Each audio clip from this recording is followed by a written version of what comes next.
Y hoy el diario El País informa que Fernando Pereira analiza firmar por el plebiscito. Fernando Pereira ratificó su convencimiento de que el diálogo social es el mejor camino para reformar el sistema de jubilaciones y pensiones. Sin embargo, dijo al País que analiza la posibilidad de firmar para habilitar el plebiscito que promueven el PIT-CNT y otros sectores del Frente Amplio.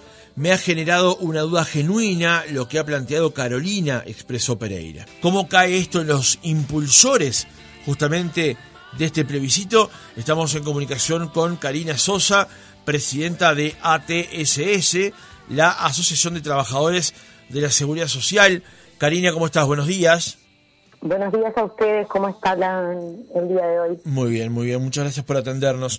En primer lugar, antes de pasar a lo que planteábamos recién, si le parece, ¿tienen algún número actualizado, más allá de lo que informó el PIT-CNT hace un par de semanas, de cuál es el número hasta ahora recogido de firmas? Recientemente hicimos una conferencia donde se manifestó que estábamos en 65.000.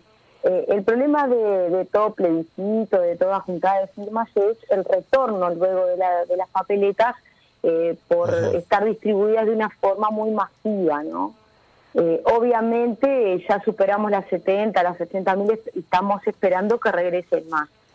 Porque si bien es un plebiscito que amerita que la gente firme de forma masiva y sin demasiada complicación, el problema está justamente en reunificar después esa vuelta de las firmas, y es lo que nos está costando, pero no porque no haya firmas ya prontas, recabadas, sino porque justamente la dinámica y la logística son lo que hacen difícil, porque es como todo lo del uruguayo, ¿no?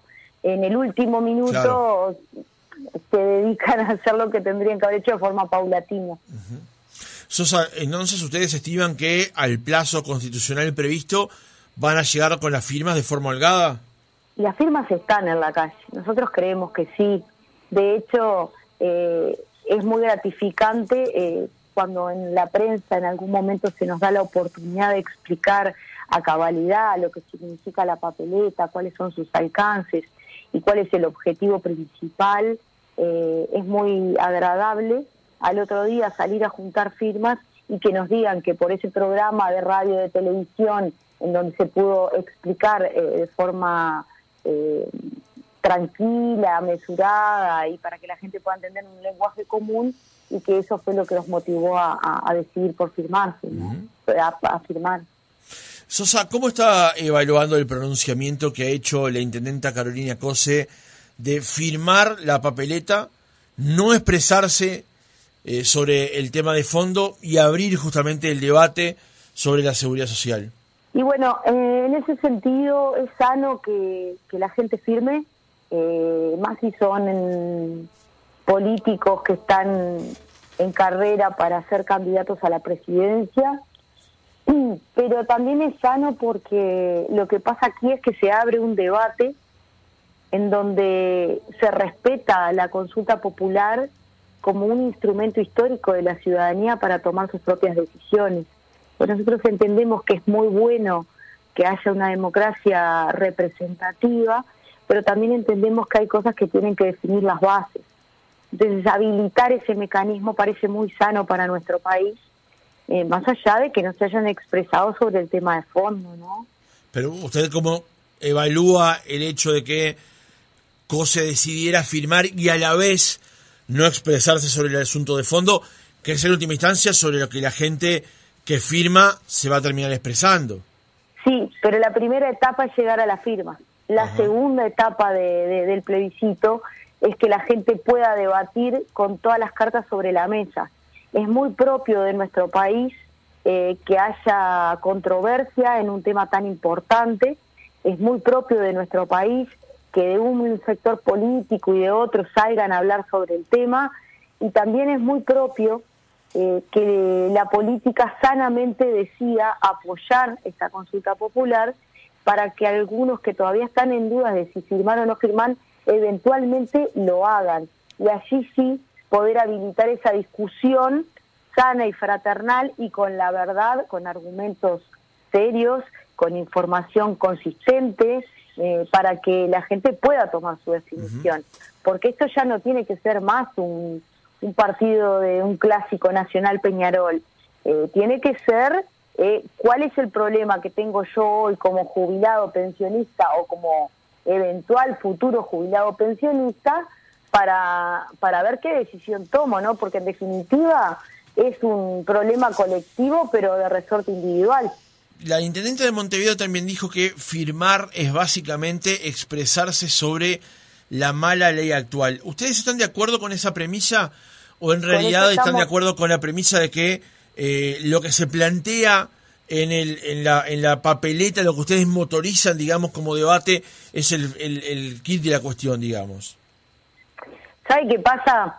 Que nosotros, en el marco de las discusiones políticas, hemos sido muy conscientes de que si bien la ley es muy mala, tiene 2 o 3 cuestiones que son de una sensibilidad superior, que apuntan a las personas con síndrome de Down y la flexibilización del sistema jubilatorio para ellas, aunque creemos que no es suficiente, porque para legislar sobre eso se debió primero dar la oportunidad de que tengan trabajo, y ese colectivo solamente el 1% está ocupado. Entonces nos parecen todas cuestiones muy poco abarcativas.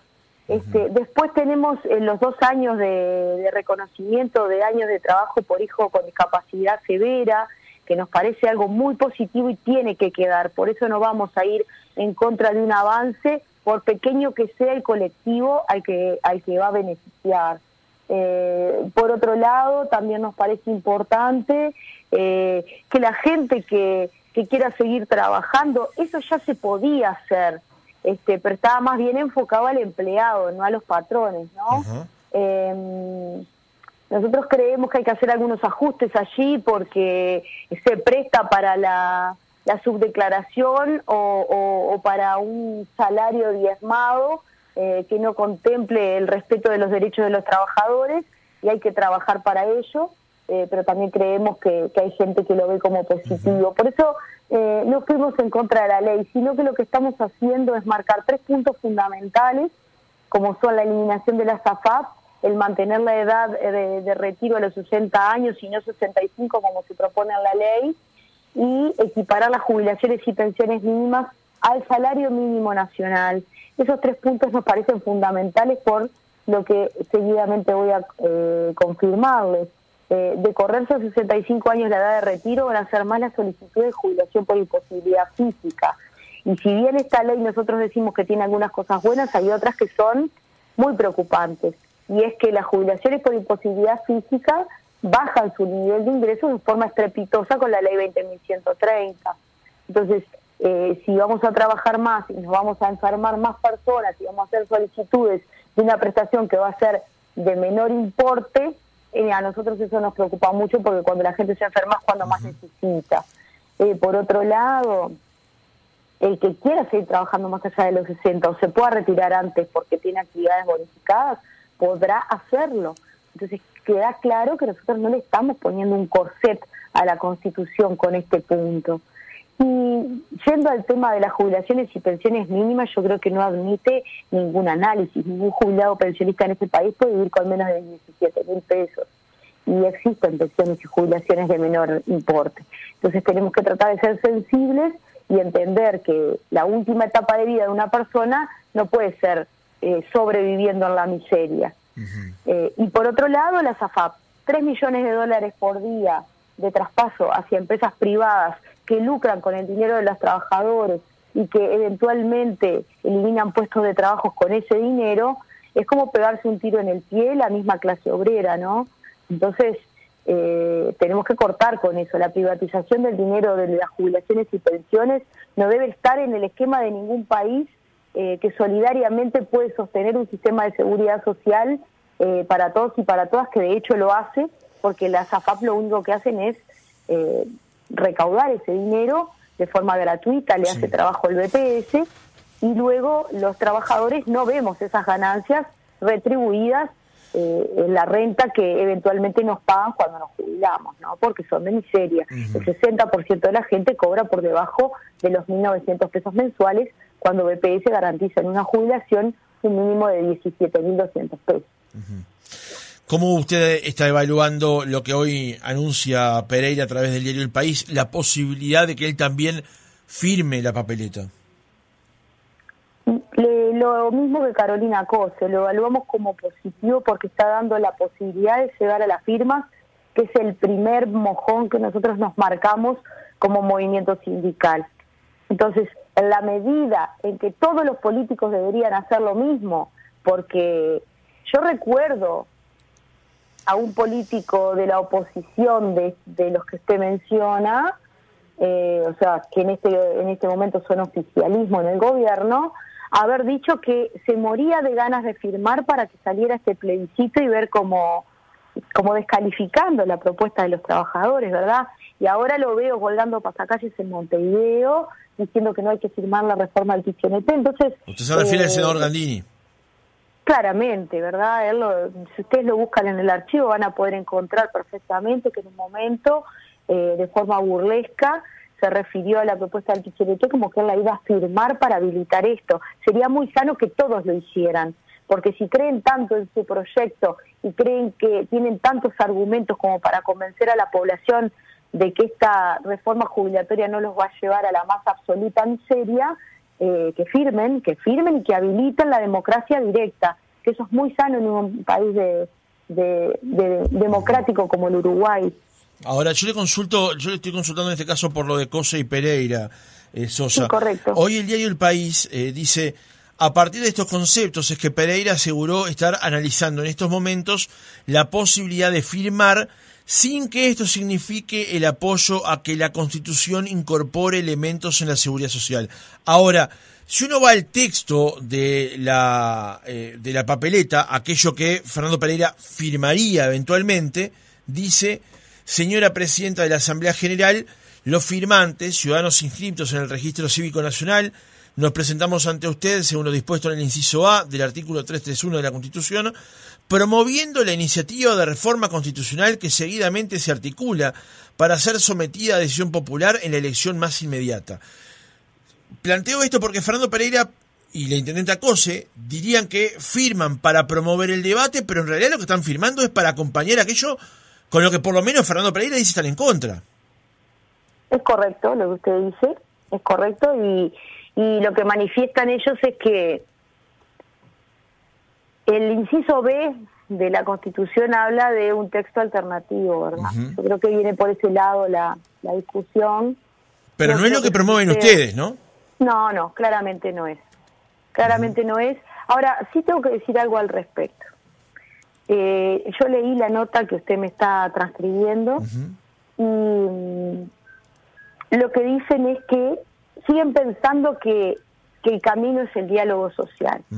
Yo me pregunto, y les pregunto a ustedes, a la audiencia, si después de un plebiscito de estas características, que lo único que hace es eliminar la SAFAP, marcar la edad jubilatoria y equiparar la jubilación mínima con el salario mínimo nacional, no hay que ir sí o sí a dialogar con todas las partes intervinientes para llegar a una nueva reforma de seguridad social, porque este plebiscito no genera una nueva ley. Este plebiscito lo que hace es sentar tres pilares fundamentales que el movimiento sindical entiende como mínimos y básicos para arrancar a discutir una nueva reforma jubilatoria. O sea que dialogar hay que dialogar, no hay margen para no hacerlo, porque en la papeleta, si usted sigue leyendo, o creo que ya lo debe haber hecho, claramente dice que hay 24 meses para legislar en la materia, y legislar en la materia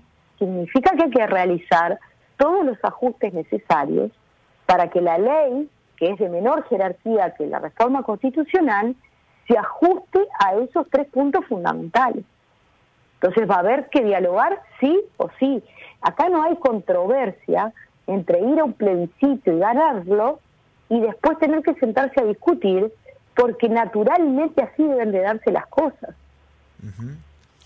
Sosa, para usted negociar, conversar, debatir en esos 24 meses esto que ustedes están promoviendo, en el caso de que lleguen a las firmas y en el caso, por supuesto, de que se apruebe, ¿sería lo mismo en un gobierno del Frente Amplio o en un gobierno de lo que es hoy la coalición de gobierno? No, por dos cosas.